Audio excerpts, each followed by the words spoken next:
Hey everybody, welcome back to Think Business. I'm looking forward to talking to Alyse Belkin. Alyse, it is great to connect with you, founder of Belkin Tutoring.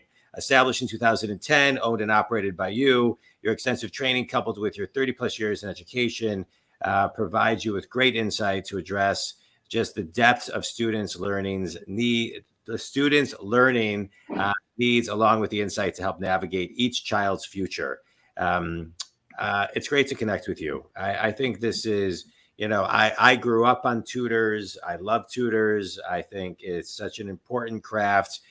School seems to teach to the middle, and I was always below the middle. And so I always needed tutors to re-explain things to me and help me figure out, because I always felt like I learned a little bit differently, which I found out at 30 I did because I was dyslexic.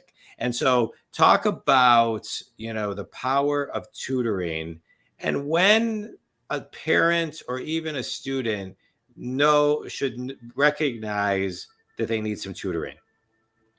Good question. So the power of tutoring is it helps in many ways.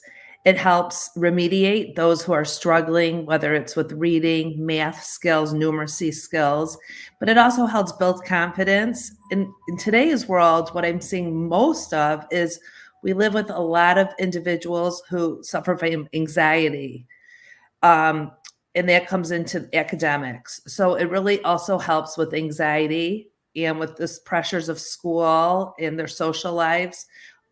So it just kind of levels the playing field, however that looks for each individual. Yeah. And let's talk about that because, I think tutoring is, it's a special gift to have, right? To really kind of be able to slow down and process things on a deeper level to how you process things, to really understand and retain. And so, exactly. Yeah. And what goes along with that is meeting the student right where that student's at. Right. Yeah. Right. So that's what I wanted to, that was my question. Talk about what that does for the mindset of the student, right? Actually meeting them where they are. And so they don't feel lost in a classroom. So if you meet a student or a learner where that learner is at, he or she can experience success because you're meeting them where they're at and you're taking them to the next step. So you can take them deliberately where they need to go to feel successful. And with that comes confidence. And eventually they become a little more independent and they can embrace their learning with greater confidence. Yeah, that's great. So let's talk about what you tutor in, Alyse. Where's your specialty? My specialty is organizational skills, executive functioning skills, early literacy, reading, writing, test taking skills. Yeah. Let's talk about test taking for a minute. There's been a lot of discussion on test taking and ACTs and SATs. Many of the schools and universities are moving away from finals and more group projects. Can you talk about the importance of taking a test and maybe the reason why not to take a test? The importance of taking a test is the discipline. Mm-hmm. And knowing how, so it's the discipline of preparing for the test and having a goal of taking the test and knowing how to organize information, but it's also figuring out what's important that you've learned all along and how to apply it, the application, an independent, like an independent platform without having any support with you. Yeah. Or the learner. Yeah. It's amazing. As I look back at high school and college of all the tests that I failed, I can also look back and say, I studied as hard as I could. And the discipline that I put towards it is really what I always took from it. I never really cared too much about the grade, but I want to dive into that because there is that level of discipline that is needed where you can't depend on anybody. I mean, your tutor, but it's the self-discipline. So if tests are taken away like they are, where do kids today find that level of discipline? Well, just their daily assignments and the expectations, and if they have outside responsibilities, or if they're in sports, there's discipline with all that too. But what I was going to say about the test taking is that like you said, you studied as hard as you could, but you didn't always do well. Learning what to study and Mhm. learning what that studying looks like. You know, I have kids who say they studied so hard, but I think they sit sometimes and just look at the material Yeah. and really don't take notes from it, or they're, you know, a lot of it's online now. So they're looking at a screen and they're not absorbing it the way they could be. Yeah. So that's where we come into play. It's great. But It's great. So let's talk about executive functioning, right? How to organize ourselves, organize the day. I think it's harder than ever. As a business coach, I teach a lot of time management, both with my clients. I do a lot of keynotes and group trainings with it. I find that most everyone is not good with structuring themselves, regardless of the age. And so, how talk a little bit about what you do in that world. so once again, it depends on the learner, but we live in a fast-paced electronic world, so it is challenging. Um, Often with our students, we have them pull up their portal or however their assignments are shared, and we put them into a planner, whether it's electronic or a hard copy planner, or sometimes it's a Google Doc that we share and we color code, and we put things that are due, assignments that are coming up, and we break it down. Often my tutors and I check in with our students. We do have a program where we check in daily. They have a 10-minute slot daily and go through and make sure what they've done is submit it, because often students do work. Students that struggle with executive functioning do the work, but forget to submit it. Hmm. So we come into play with turning in their work, setting aside time. We come up with a schedule with them, and we then mark it off, and then looking ahead. Yeah, I love it. How far should people be looking ahead? Right. I think that's always a question I get, right? Do we plan by the day, the week, the month? Where should people be thinking from from an executive functioning standpoint and a pre-planning standpoint? What's your suggestion or Well, recommendation? often students don't have the access to look ahead real far ahead because the teachers don't post, but they always know that the high schoolers know that and the college students know that there's going to be finals at some point.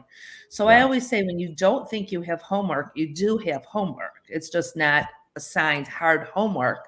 You need to go and review and take notes. So we're always encouraging them to review and to go over concepts, even if it's 10 minutes a day, but to look as far ahead as they can and just jot it down. I love what you're talking about, 10 minutes a day, because I talk a lot like that, right? Little and often, Chunking it. right? Chunking it. Yeah. Yeah. And so talk a little bit about chunking little and often.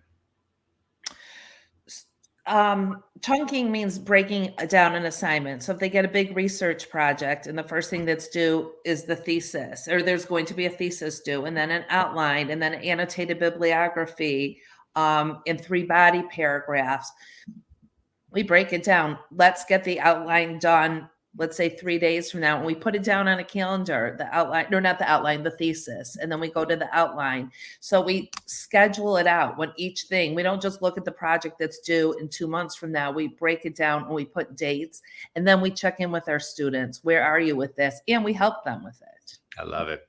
All right. Quick speed round, Alyse. You ready? Sure. All right. Finish this sentence. One thing every parent needs to pay more attention to when to know if their kid needs a tutor is. What their teacher says. Okay, good. I like that. I like that. Um, uh, Next question. Any book that you would recommend that that a parent or a child read to just kind of help in this world? I love Carol Dweck's Mindset. I love that book, right? You either have a fixed mindset or a growth mindset. And Exactly. yeah, that book is great. And for those who want an abridged version, there's a great TED Talk with her too. There's a great TED Yes, Talk. yes, I Yeah, love that, and I think that yeah, if parents read that, there's a lot of value in that. yeah, I agree. Best piece of wisdom you've ever received, Alyse. Best piece of wisdom, to never give up. I love it. I love it. Think community. I just want to say that I turned 50 on Sunday, and I have always had tutors, and then tutors turned into mentors, and mentors turned into business coaches that I have. I'm a business coach who has a business coach and tons of mentors. And if I were younger, I would be calling them tutors. I believe that what you do is so critical, whether it is somebody who really needs it, or even to be preventative or to get ahead and to pay attention. It's so hard.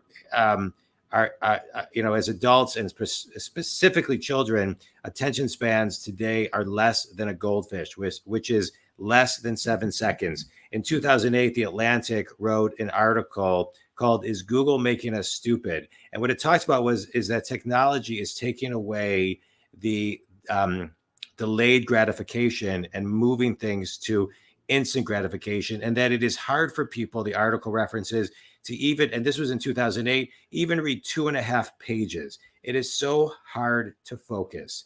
And so I'm a huge advocate of tutors, Alyse. I loved having you on the show. I appreciate Sari Chickerell introducing us. I know we went over our 10-minute mark, but it's worth it. And think community, if you are in need of a tutor, if your children are in need, if your nieces, your nephews, your grandchildren, whomever, reach out to Alyse. Alyse, tell everybody who your ideal clients are and how they can connect with you. My ideal clients are anyone who wants to learn, who wants academic support, whether it's parents or students. I work with parents also in making sure students' needs, if they have accommodations, are being met at the schools. Students who are struggling in school or who want to get ahead, who need clarification, anyone who wants to embrace their academic opportunities. I love it. I love it. Belkin Tutoring, Belkin tutoring.com. Alyse, it's been a pleasure getting to know you. Thank you. Thanks for everything that you do. And Think community, thank you so much as well. Have a great day, everybody. Thank you.